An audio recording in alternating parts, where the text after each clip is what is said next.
It's very annoying. Try. Jason always Most of it is, you know, dinner ideas. Is it just lizard thicket or whatever? It kind of is. chicken Fried steak, steak fried chicken, collard greens. Chicken fried chicken. Fried chicken. Hello again. How are you? Yeah. I peaced out and then, you know, just called my brother and just talked for like an hour and a half. So that was fun. Yeah, I know. Jennifer, Jason. That's right, it was. And Sorry, that's that was a good job.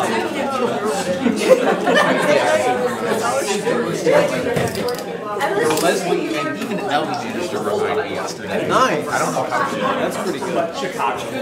Yeah, no, never heard of it. Just run out and give him a call. And he lives back in Buffalo. So I'm actually going home next week. I don't know if I already told you this, but my nephew's first birthday, so.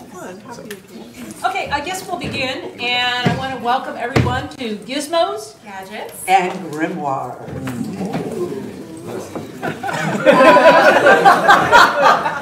That's about as fancy as it gets, guys. My name is Cynthia Adams. I'm a professor, clinical professor of law at Indiana University, McKinney, the Robert H. McKinney School of Law. And I have engaged and created a couple of online courses, a hybrid course. But today I'm going to talk a little bit about this particular hybrid course that we'll get to here in just a minute. I'm Jennifer Shirk. I'm an online instructional designer with Indiana University. So She's a god. Partnering with the law faculty to help build the courses that we'll talk about today. And I'm Allison Martin, clinical professor of law at Indiana University, Robert H. McKinney School of Law too. And I have created an online asynchronous course, mini course about plagiarism. And then I ventured into an online legal writing course created for undergraduate students. All right, so in today's presentation, our goal is to, by the end of this presentation, for you to be able to identify some specific evidence-based teaching strategies that will help encourage student engagement and learning in your online courses. So we'll start with an introduction to the Pathway to Law program, which is the program under which we built these courses. And then we'll dive right into describing 6 specific strategies. And for each one, we'll cover an overview of the strategy and the tools that we use. And then we'll talk a little bit about the evidence that supports our strategies. Okay, so the Pathways to Law program was created from an '88 grant to our law school to create 4 undergraduate online courses that will give a pipeline to students who are from backgrounds that are not, or rather underrepresented in the legal profession. So with that in mind, we had 3 different people, Allison, myself, and one other person, who paired with somebody from EDS. Jennifer was my pairing, along with another gentleman, Matt Callison. And we created these online courses in Introduction to the Legal System. Allison's was the second in the Pathways program, which was Legal writing, basically. Legal writing. And mine was Logic and Legal Reasoning. And then we have a 4th one that's more of a general overview of a kind of what we might call a podium course. Okay, so without further ado, let's go into some of these gizmos, gadgets, and grimoires. So the first one is what is known as a LIGHTBOARD. So I wanted to teach legal writing, and one of the things that I do in class, and of course, when you're trying, and as you all know, when you're trying to think about a live course and how does it translate into an online course, there are hurdles, right? So I was sitting with my designer, Matt, who was mentioned, and I was like, you know, how can I do this? They need to hear me. They need to watch me. I do a lot of stuff on the board in class because I want to model it, especially with charting, modeling the structure of a legal organization of a problem. I do a lot of this at the board, and I want them to hear me, listen to me, watch me as I do it, because I want them to then be able to reproduce that in their mind. I want them to hear my voice when they're trying to create the structure of a different legal writing problem using IRAP, for example. And I was like, how on earth can I do this with an online course? And Matt said, LIGHTBOARD. And I'm like, what on earth is a LIGHTBOARD? Well, a LIGHTBOARD, you have to be in a studio, right? And it has to be totally black. And there is a board in front of you. It's a glass, basically glass chalkboard. All around it is illuminated, and you have these special markers. And you basically interrupt the light, and that's what creates the visual in front of you. The beauty of the LIGHTBOARD is I don't ever have to turn my back to the audience. I am always facing the students. Now, there's something a little awkward about it. Instead of looking at a camera lens, I'm actually looking into the glass because the camera's on the other side of the glass. So I'm actually seeing my own reflection, which was oddly friendly. I kind of liked that, right? There's a cold lens. So that's a little unusual. And also with the LIGHTBOARD, one thing you ought to, if you were ever interested in using it, you can really only do one chart at a time because you can't, it takes too much time to erase everything and then reset it up. Now you could start a new video, but all at once, and you can't really correct anything. But you know what? I don't correct anything in class anyway. I just, oh, oops, and fix it, right? So it felt very natural to me using the LIGHTBOARD. Jennifer. So what's unique about the LIGHTBOARD, as Allison mentioned, is that it provides an opportunity to really replicate a classroom demonstration like you would use a whiteboard in class. It also allowed Allison, as she mentioned, to explain her thought process out loud while she was actually drawing on the LIGHTBOARD. And from an instructional design perspective, this accomplishes a couple things. The first is that it applies cognitive theories of multimedia instruction that propose that presenting an on-screen visual alongside audio narration leads to better information processing in your learners. The second thing that it accomplishes is that it provides an opportunity for you as the faculty or professor to model your expert way of approaching a task or a problem, which really helps students to develop a conceptual model of the processes. It can be difficult to capture all of that in a lecture if you just recorded a lecture video of you explaining with a PowerPoint slide, kind of like we're doing here. When you're approaching a complex task, some of those nuances are lost. So this approach of modeling a thought process really helps illuminate the LIGHTBOARD, the subtle elements of your expert way of thinking. And this is a critical component of some models for learning, like a cognitive apprenticeship. We have some keywords, side note, we have some keywords, topics to explore. If you're interested in exploring any of the theories today, you can use those keywords. So use a LIGHTBOARD or another form of a narrated animation or presentation to illuminate your way of approaching a complex task. Okay, Gizmo Gadget Grimoire number 2, Quick Check.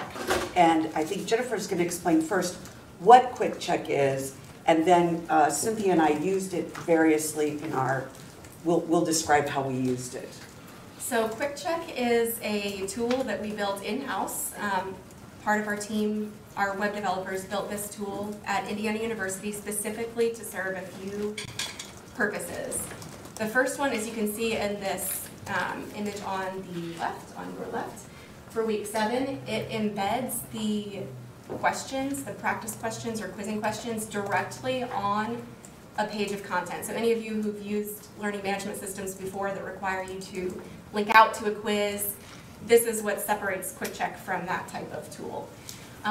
So it's intended to actually encourage professors to build and use frequent low-risk practice opportunities throughout an online course.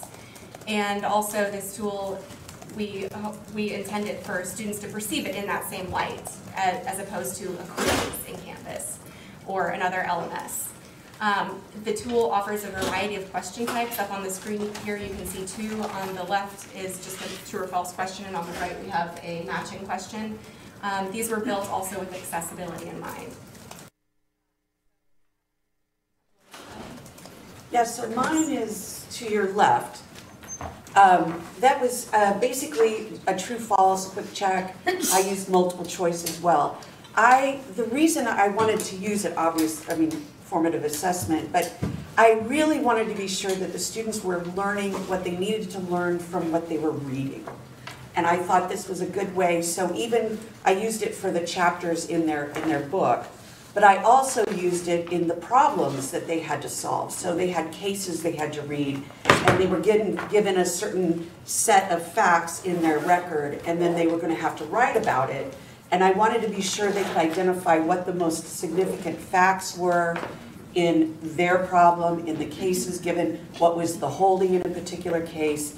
And this allowed me to check them, and it also allowed them to check themselves to see how carefully their reading critically was.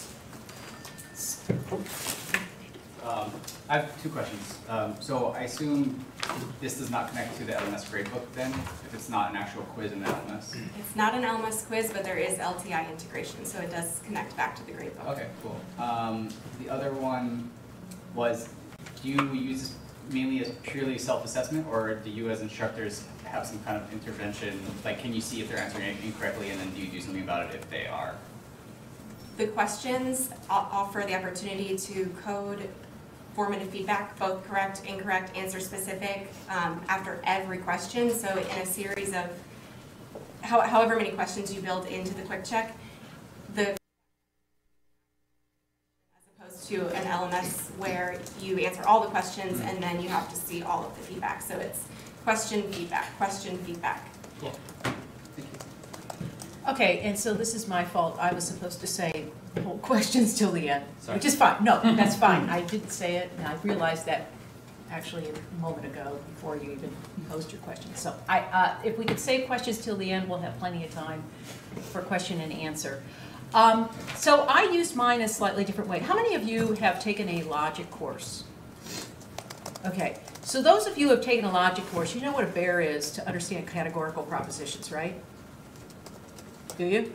It's very deep, intensive understanding, and unfortunately, the logic part, the categorical propositions, came at a juncture between the week before spring break and the week after spring break. Can you imagine the worst time, the most complex piece of material in the whole course is being taught in that, and there was no way I could fix it the way this whole course was done. And on top of that, these categorical propositions are the underpinnings of your basic understanding of formal deductive reasoning. So in order to get these students to, there, got a nod, thank you. So to get these students to understand, there are so many parts to these categorical propositions, they've got to understand all of it, very dense material. And I went to Jennifer and Matt and I said, oh my God, I don't know what to do here. This is going to be really difficult. Plus we got this intersection going on. What is going to happen? Is there a way that we can, with a low risk check, to make sure they're doing the work, that they're keeping up with it, and that it's really serious? It wasn't just good enough at the end of that 2-week module to say, and we're going to have a quiz that's going to weigh in on your grade. It wasn't just enough for that. It was so tremendously important that I had to get this interim assessment from them. And Jennifer said, no problem.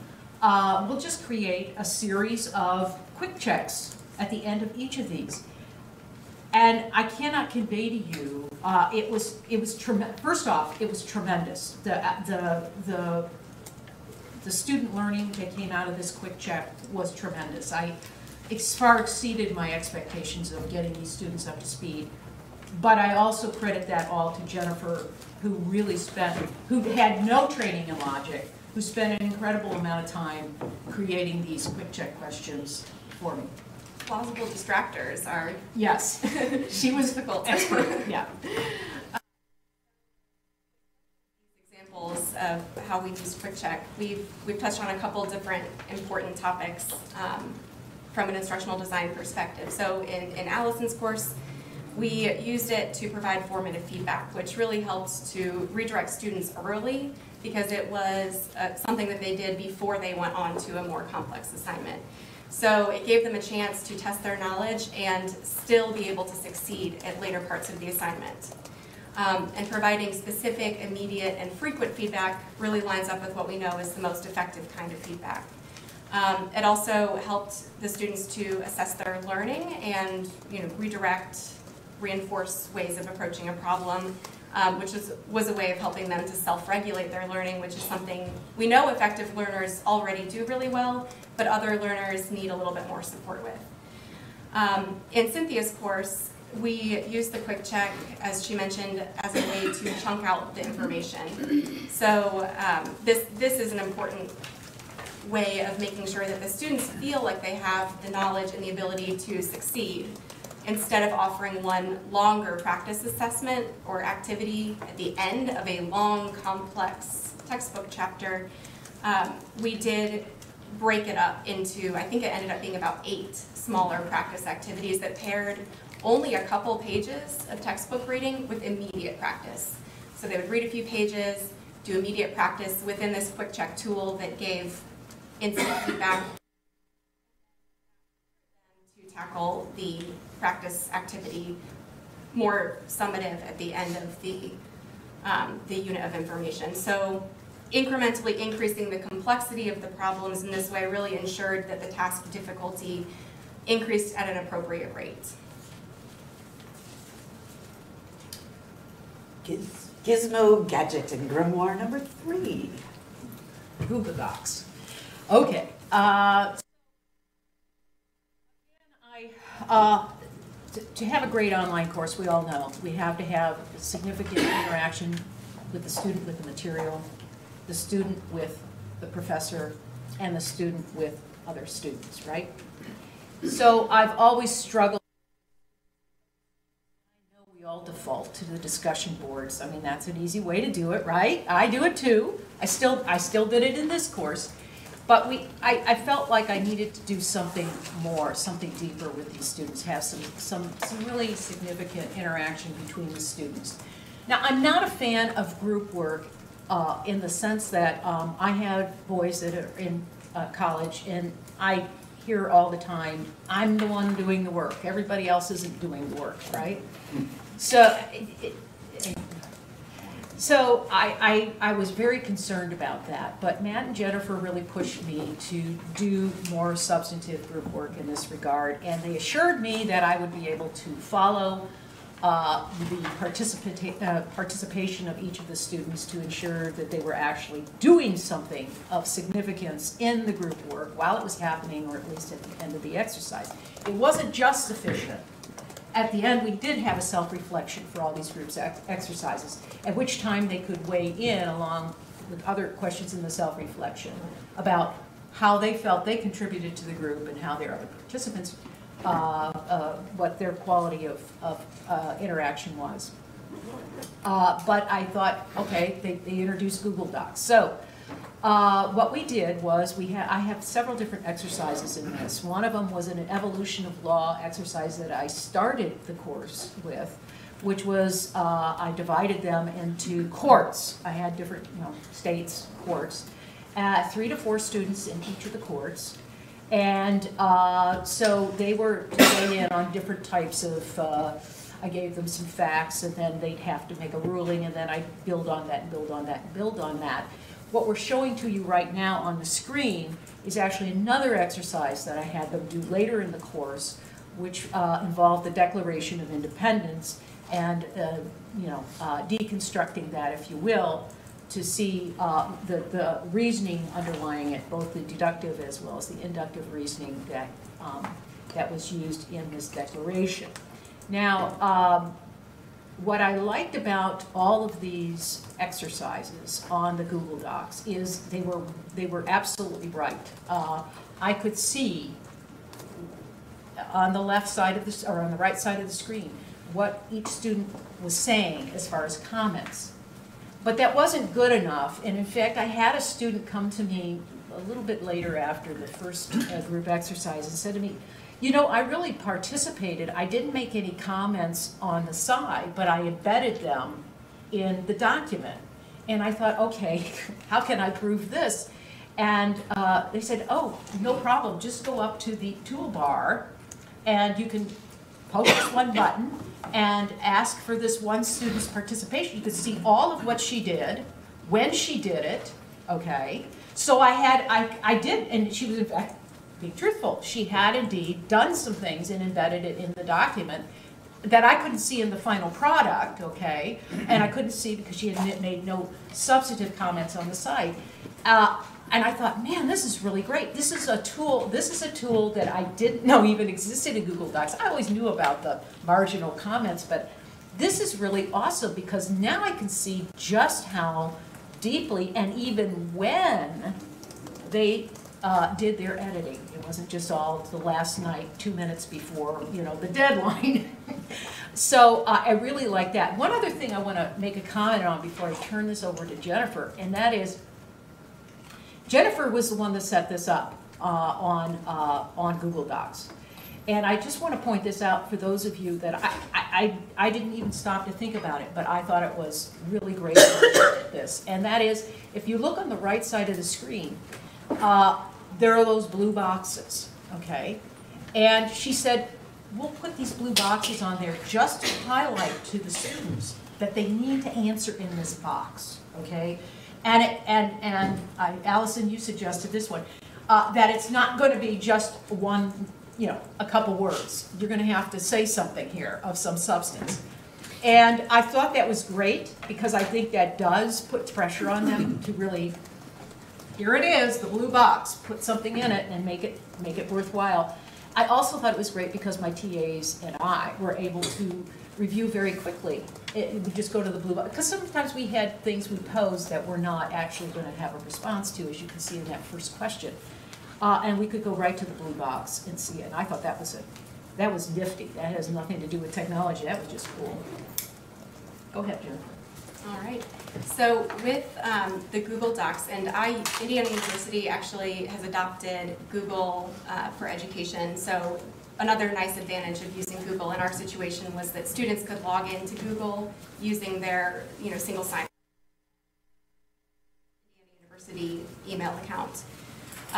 The other benefits that Cynthia touched on are digitizing the print text. So we actually, in some cases, had to type up a reading that was maybe in the textbook and put it in the Google Doc just for the educational purposes, which we thought it allowed them to highlight the text and add comments, and they were working on the document in the same space.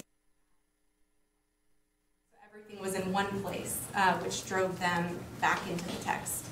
The commenting feature for the group activities was really helpful. It encouraged learner-to-learner interaction in a more targeted way than you can achieve in a discussion forum. And based on our experiences in other courses, we also thought that it yielded better results with more frequent and substantive learner-to-learner interaction. And then Cynthia's already talked about the version history that's available in Google, which really helps to hold students accountable for the work that they completed and assign fair grades. I'd like to elaborate a little bit more here about designing an online course. One of the things that we are always thinking about is the right, identified what it is that the students that we want them to be doing the activity. What's the tool that's going to support that and enhance that learning activity without detracting or distracting from the learning? So as we started to build out some of these activities and thinking through the mechanics, you've got to tell students to go here and open this thing, and by the time we had thought it through, they had a few different things open and they needed to move between different windows. And we saw the possibility that asking students to open multiple windows and move between them would be a distraction and really take away from the learning activity. So we used Google Docs to streamline the process by putting everything in one place that they needed to complete the activity.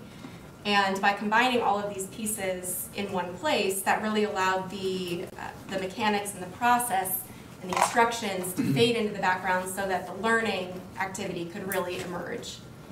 And this setup is also grounded in theories about how we process information, because we as humans have limits on how much we can process at any one time. So when we load our students down with information, like very highly detailed instructions going lots of different places, that's not relevant to what we want them to be doing in the learning activity, we're asking them to use their valuable processing power to do things that are not actually directly related to the learning activity.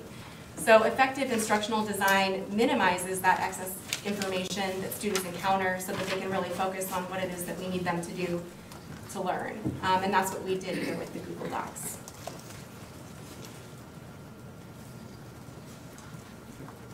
Gizmo gadget and grimoire number 4. Okay, LUCIDCHART, by which I have my students, what I call mind map, and Jennifer's going to get into some other synonyms for it.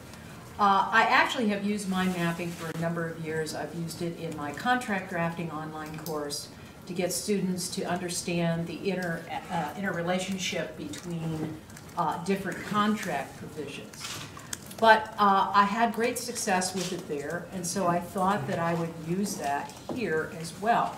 So mind mapping is just essentially creating some sort of a visual diagram. Studies have shown that if you just have words on a page or on a slide, if you will, that you're going to, 2 days later, you're going to remember about 10% of what was on that slide. If you're given words and a visual, of what you've seen on that slide or whatever. And so therein lies the benefit of mind mapping. I might also add that it adds this additional learning method of tactile learning, because what we're doing here is we're asking them to create this diagram. Now, there are different ways that you can create a mind map. I have not, in previous courses, I have actually had them write on a piece of paper and just scan it in. It doesn't really matter, you don't have to have a fancy program to be able to create a mind map. You can do it just with a piece of paper.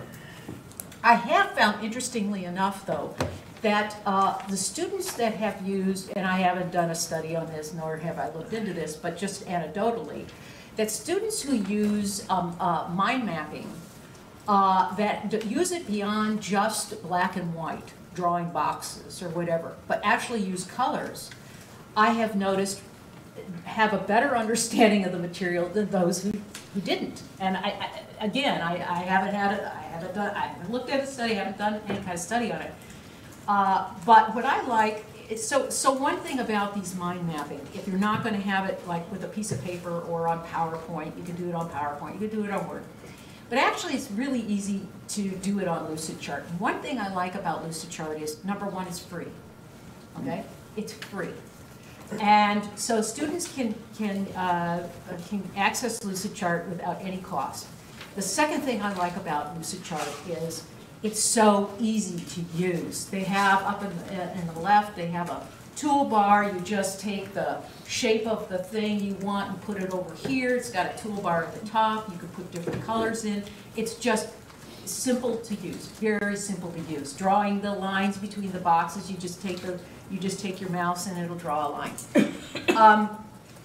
So I really appreciate the ease of use. The third thing that I really like about LucidChart is that, and this is the trick, because they've got other things out there, okay? And they'll say to you, oh, this is a free use for you, but then you want to download it, you want to show it to somebody, and maybe it's not. Now you're stuck, because they're going to say to you, great work, but good luck trying to download this. You're going to have to buy our product to download what you just made. LucidChart will allow you to download free that free diagram that you made. So that was also an attractive tool for me in preferring to use LucidChart The final thing I want to mention here is actually, I actually went back to the group exercise again, where I had the students, in this particular, I had actually a few LUCIDCHART exercises. Most of them were individual created ones, but this was a group one, I think. And in the group one, there's up in the corner, student can create it, and then still under the free program, create this create the file, and then share with the other 2 or 3 members of her court, okay? And so they were all able to participate in this particular document. I thought that was just tremendous. Now, I will tell you that it takes an inordinate amount of time. I have actually warned students when I do these LUCIDCHARTs, you need to give yourself at least 2 or 3 hours to create this diagram. I'll tell them that ahead of time, because a lot of times they think, oh, I can just throw this together. No, because it's going to take a lot of thought on your part to create what connectors you want to draw. It's not the actual drawing of it that's the problem. It's the thinking about it in your head as to where it's going to appear in your diagram. So I thought that was of tremendous use for the students. In this particular course, I used it because a lot of times in logic, particularly with arguments, we like to, again, deconstruct arguments and see what particular basis on which, so this wasn't it, it was, well, maybe this was it. This was the board exercise, wasn't it? So I had a lot of death and stuff going on. In fact, you guys kidded me all the time that I was a very dark person. But I had a lot of death and mayhem and murder going on in my class. Keep them interested. So I was doing a lot of this Slayer statute stuff, so I based it on Greek mythology. So-and-so Agamemnon came back from the wars, Trojan Wars, and Clytemnestra was really angry because he had brought back a gal, and even though she had a guy, she didn't like the fact that Agamemnon had a gal, so she went and she killed them both. And now I created this thing where, okay, now Agamemnon has left her in a will. Can she benefit from the will through her own wrongdoing? So that was part of that evolution of law exercise, and it culminated in the Lizzie Borden case, which I hope some of you remember Lizzie Borden. I feel very old because some people, well, I don't know Lizzie Borden. Lizzie Borden, back in the Victorian times, was accused of hacking her father and stepmother to death. Actually, she was found innocent, which was stunning to me because in the essay, it laid out the prosecution's case. And it seemed to me very clear she did it. And so what I asked the students to do was to take that prosecution's case and diagram it out, and then study whether or not there was where were the gap. I call it minding the gap. Have you been to a metro in London? Mind the gap. I always said to my students, mind the gap in the argument. Okay. So what they did by diagramming, okay, and then be able to see what they needed to do in order to fill that gap to make that logical step closer. So this was LUCIDCHART was a great way to get the students to find the gap, mind the gap, and find a solution for the gap.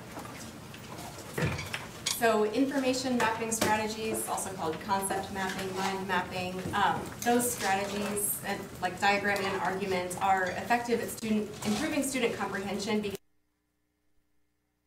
a meaningful organization of the information. So there are a lot of activities that students can complete in a passive way, watching a lecture, reading a book, studying someone else's diagram.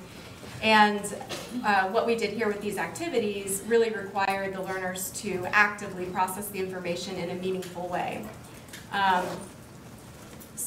In doing that, they were able to construct a deeper level of understanding of the argument and how they would be able to use those strategies again in the future, which we know is really effective for learning.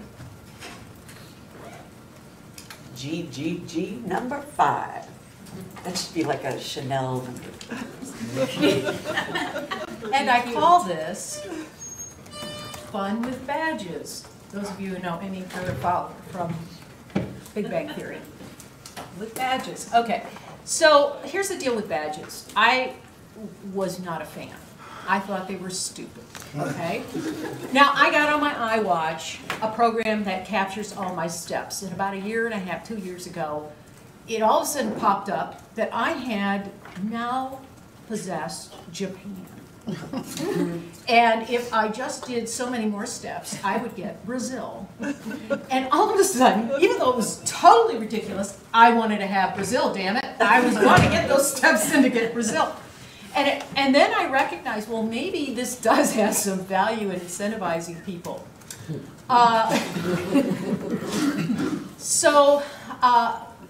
In logic, one of the pedagogical goals of this course is to get the students ready to take the LSAT. And the vast majority of the LSAT is about objective, logic puzzles, all that stuff. And so I had to get them ready to take that LSAT. And part of that was I was going to have to quiz them every week, simulating the LSAT to get them used to doing this kind of exercise. It was going to be dry. I wasn't looking forward to it. But being a geek and a fan of Dungeons and Dragons and Game of Thrones and all that, I decided, hey, I'll create a badge system where if they have 3 opportunities every week to take the same quiz over and over. It's reconstructed each time, thanks to Jennifer, so it's not in the same order. And if they score 70% or more, they'll get a badge. Now, mind you that apart from this, they're still getting a score, their solid, whatever score they got on this, ultimately results in about 35% of their final grade. So they've already got that there anyway. So it is already contributing to their final grade. But on top of this, if you take this and got, 70% or more, you are going to get a badge, okay?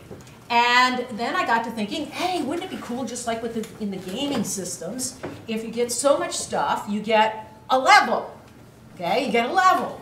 So I thought, yeah, that'd be really awesome. Okay, so what I did was I incentivized them by the first quiz, if you pass 70% or more, you automatically got a badge, you got your first level, novice, which was the deer you're seeing right there. And then beyond that, every 3 badges, you would get to the next level, okay? Now, so Jennifer said to me about 2 weeks into this, she says, I really think we need, so I was calling these take 10 quizzes because it would take 10 minutes to take these quizzes. And she said, I think you need to do another quiz that kind of goes, gives them an extra opportunity not to get better on their grade for the final grade, but to get to the next level, to get another badge to get to the next level. And I laughed. I said, no, seriously, I'm going to be really honest. I'll be glad if they take this quiz more than once, just to do it. And she said, no, seriously, I really think people are going to want to do it. And it was funny because about the next day or so, I got an email from a student that said, oh, I'm just so upset. I didn't get that badge this week. And I think, are you serious? So anyway, I said, okay, if you want to do it. She says, what I'll do is I'll just take a selection from the prior 3, and we'll just collect that and make that a 3x3 quiz. Well, lo and behold, there are students, you see some of them up there. This is actually not, we actually screen captured probably not the better part. We had 45 people in this class. This is not the better part of the class. They were actually better than this, you're seeing right here. But actually there were a lot like that bottom line at the top, a screenshot there. Those 2 little small badges. That means they did the regular one and they went on it, and even though they didn't have to do it, they did the 3x3. I don't know. Because here's the deal, we had a dashboard in this where they could see, and everybody had an anonymous name, they could choose whatever name they wanted, but they could see not only how they were doing, but how everybody. Here's the other thing that I really thought was interesting about this class. How they were doing in relation to everybody else. It wasn't just about the badges. It was about how am I doing compared to everybody else? Am I falling behind and I'm way ahead? Am I in with the big group? Where am I at? And I've got to tell you, I think that was really an incentive to a lot of students to say, oh my God, you know. Now, some of them, you get those, right? Especially in undergrad, not in law school so much, but undergraduate school, I just don't care. But I only had, out of 45, I think I had 2 that said, I just don't care, right? But everybody else cared very much. And so we had this going along, and in the end, a lot of people got up to the master level, which of course was the dragon.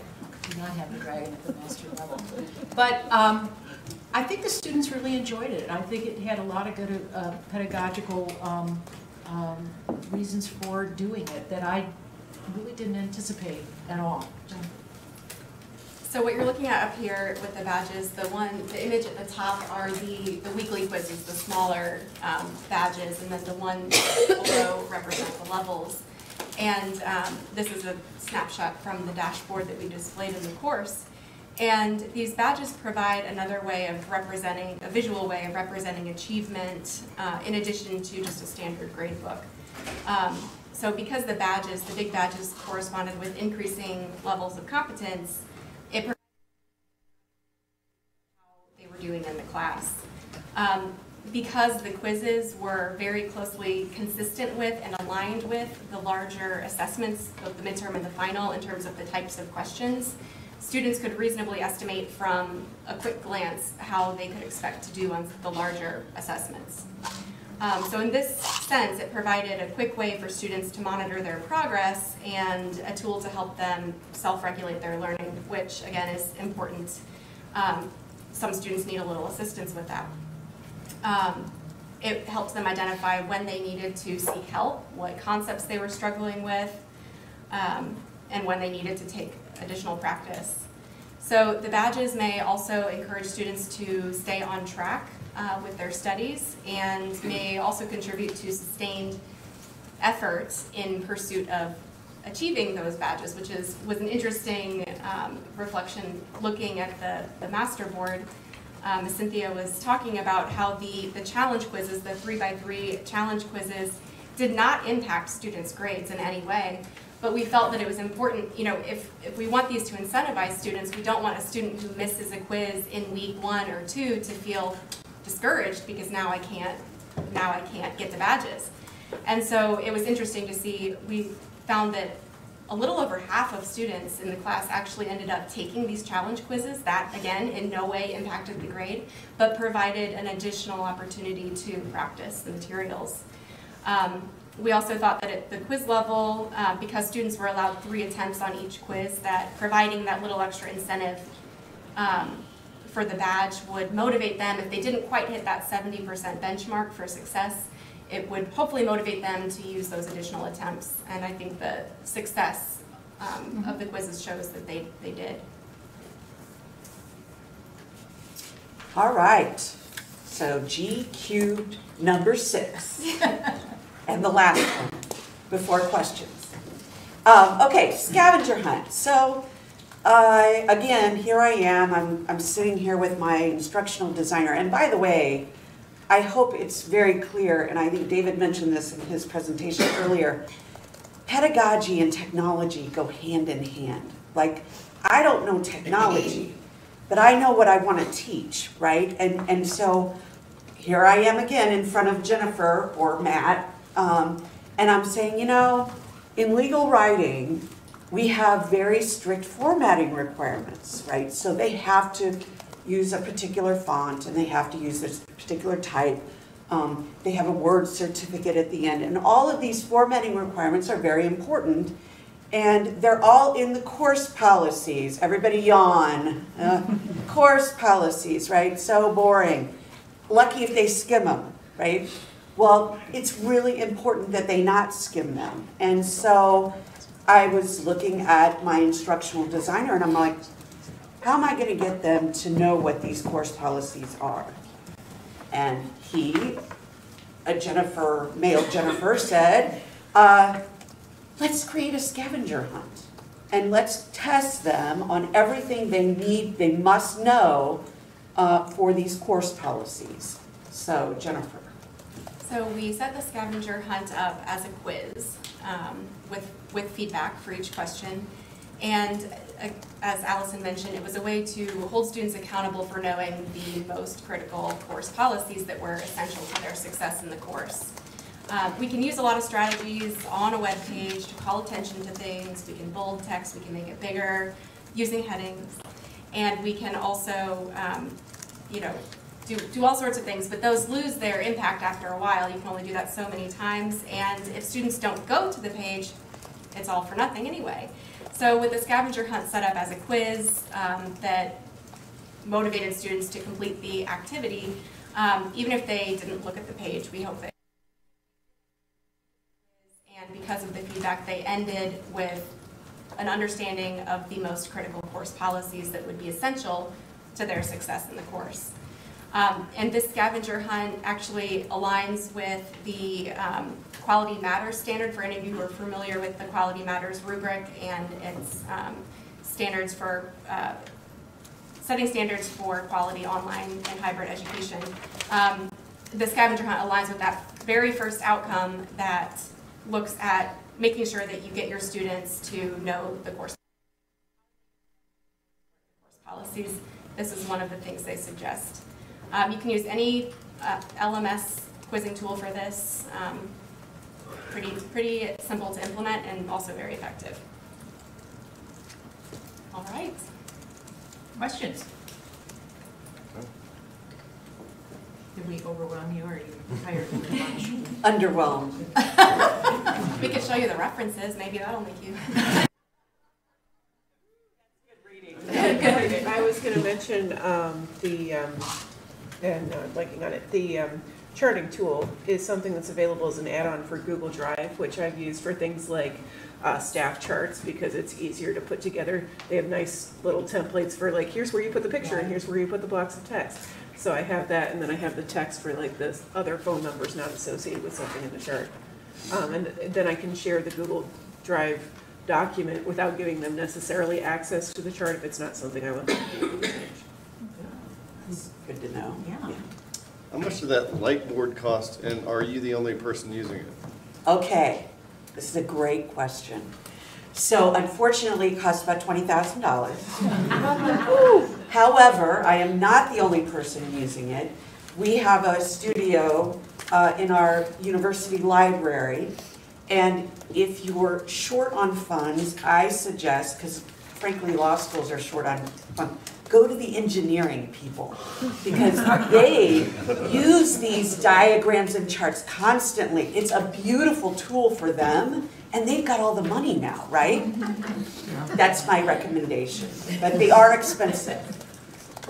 And by the way, there is software that reverses me. So like, I don't want to wear something weird that's on one side, not the other, or like a symbol that would be, because they reverse me, but they can't reverse the emblem, you know, that kind of thing. But it is software, and I've been told that they are creating new LIGHTBOARDs that you don't even need the software to reverse it, and it might become cheaper. Yeah. There's also do-it-yourself things. I'll put it on Twitter. Yeah, and so, but are you able to face the camera? You are. Okay, cool. Yeah, I'll put that on Twitter. That's really cool. Yes. So I had a question about the badges. If I just wanted to sort of create a fun badge collection competition dashboard thing, is there a resource for that? Is there unique software to do that? It's really it was a collaborative effort on our end. So we had a graphic designer who actually made the images that we showed you here. And we built an HTML table, which was, in this case, we presented it also in a secondary format, Credly, so because that is accessible. So we presented it in a couple of different ways. And I think a lot of the students went primarily to the one in the Canvas course, but we also, Indiana University partners with Credly to implement a badging system as a whole that can be linked, I believe, from social media and LinkedIn and that type of thing. And we partnered with another person in a teaching and learning center right on our campus. So we really brought in a lot of different hands to present it in several different ways, whatever was going to be most compelling to the students and also most accessible. But I think you can do it cheap, okay? I think I love what they did, but I was thinking to myself when all this was started, I didn't know I had all those tools available to me. I thought, I'll just Google something, like badges or something, and I'll get it up there, and I'll screenshot it, and I'll do this and that to it, and then I'll take another little screenshot and make that a little icon. I mean, you can do this yourself, I think. Not to discredit, because they did a beautiful job. I could never do what they did. But I could create badges if I had to by myself. They wouldn't be as cool probably, but I could do it. Yeah. There's a company called FreePik, FREEPIK, and I subscribe because it's worth the $90 a year, whatever I pay, but there is a free version where you can pull down stuff that basically the badges would be made by combining the graphics if you have access to the Photoshop suite, which FreePik, FREEPICK. Yeah, PIK. Yeah. PIK. Yeah, and I think they have a Stamp Map website. I couldn't find it there. I know they offer you to buy that subscription. That's great. As well. Nice. It's really useful for that. That's great. Canva has badge templates too. Do they really? Yeah. Canvas has badges? Canva. Canva. LMS. Yeah, they're really easy. It's pretty easy to use. But it doesn't have the dashboard software, so that's what But Credly's free too. Okay. So you can use Credly and Canva together and do them. You might have to cut, I don't remember when we did ours, but you might have to cut it out using Photoshop or some editing thing and save it as a PNG, but it's not too difficult. What Canva, the graphic design, or Canvas, the LMS? Canva, the graphic design system. So when you did the policy scavenger hunt, did you do it as a multiple choice or as a fill in the blank? What was the quiz? What did it look like? Because I could see with the multiple choice that could lead to the wrong answers. Well, it was multiple choice because I didn't want to have to go through and deal with all of the short answers, to be honest with you. But each answer was whatever they chose was either correct or incorrect, and why it was correct or incorrect, right? So and then they could take it, I believe, multiple times. I think up to 3 different. They could keep doing it until they got them correct. They seem to get it. A bit. I was, what is the late penalty for turning a paper in within 24 hours? 10%, 20%, 30%. Those kinds of things. So in a legal writing course, there are some very specific. So I think it was okay to do it in the multiple choice realm, and of course, it was easier for me. Did it have some contribution to their final grade? It seems sort of strange to grade you on reading the syllabus. To have that be part of that final grade. So, how much I can unpack that question with the whole grading policy. The whole course, the grading of the course was kind of a mess, and we could talk about that another time. I'm redoing it a little bit because grading is very complicated, but it was included in their participation. But in addition to that, it affected their grades in that they had to know those policies because they would be deducted points on their major writing assignments if they didn't follow them. Yeah, we just went through this 3 weeks ago. I don't remember that. But you initialed this page that said I read the syllabus, right? Right. Yes. Okay. And keep in mind our audience here too is undergraduate students who this is maybe their first experience in this type of course. So it might be a little bit different than the courses. I don't know if you teach mostly law or JD students or undergraduates, but so it's a little bit of a different audience here too. Which changes the grading policy ridiculously. Yes. I was just going to say, what I've done in an online course is create basically a click-through agreement. So I understand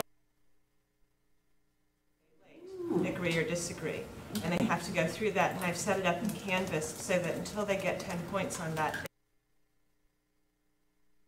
so it doesn't affect the grades, but they don't do it, they can't actually That's really cool.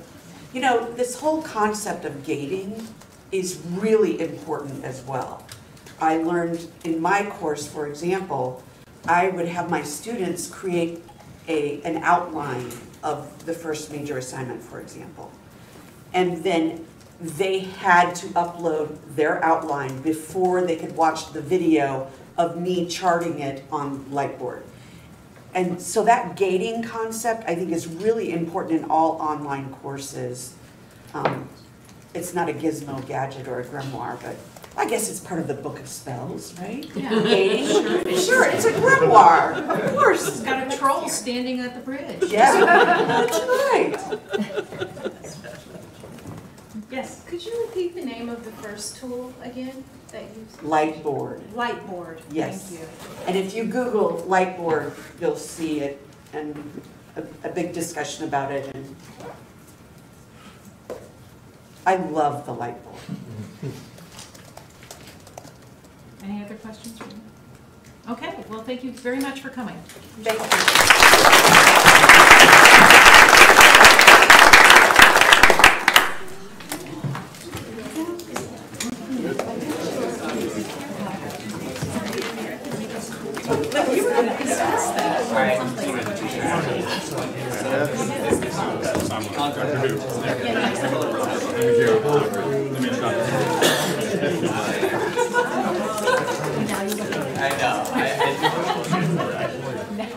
Are you going to get a like now? No, I was saying that. I don't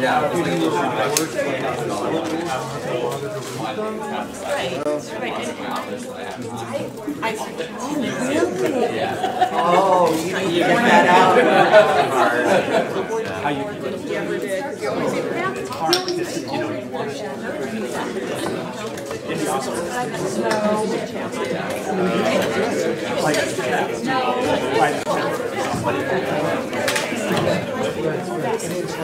And we know that once the normal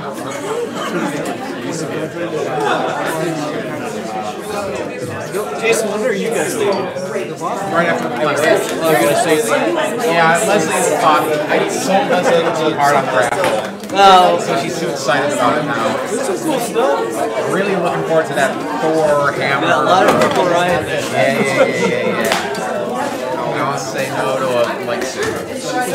Lightsaber, yeah. It's too big. Those are pretty rad. I saw John play when he was on Wednesday. Those were really cool. Yeah, then you have your Halloween costume. Actually, I'm going to go with Strong. I'm like, I've seen that. Slightly. Yeah, something about being in the same building. It's really great. I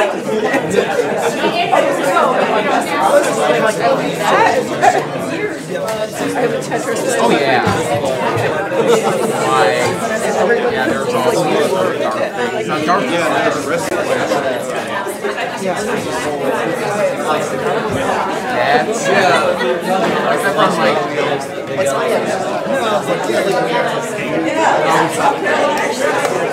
That's I thought this was a take on David States. I'm here. Because he's kind of disappeared off the face of the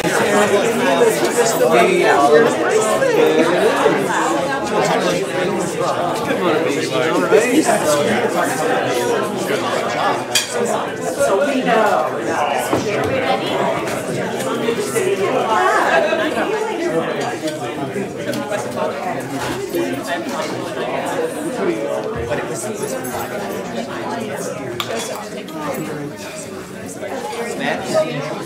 It's always snacks. More snacks. This was new. Yeah.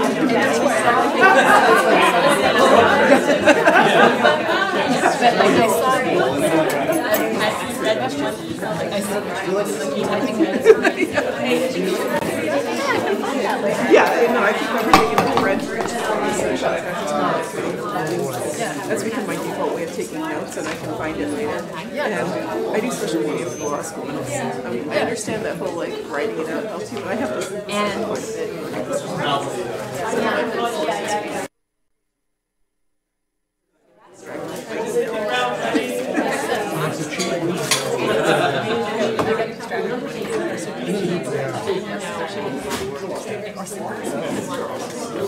it's like this. What do you want?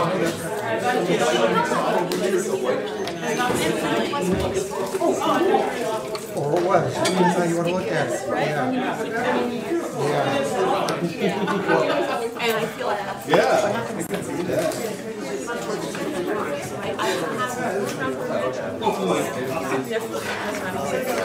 I was just curious to say,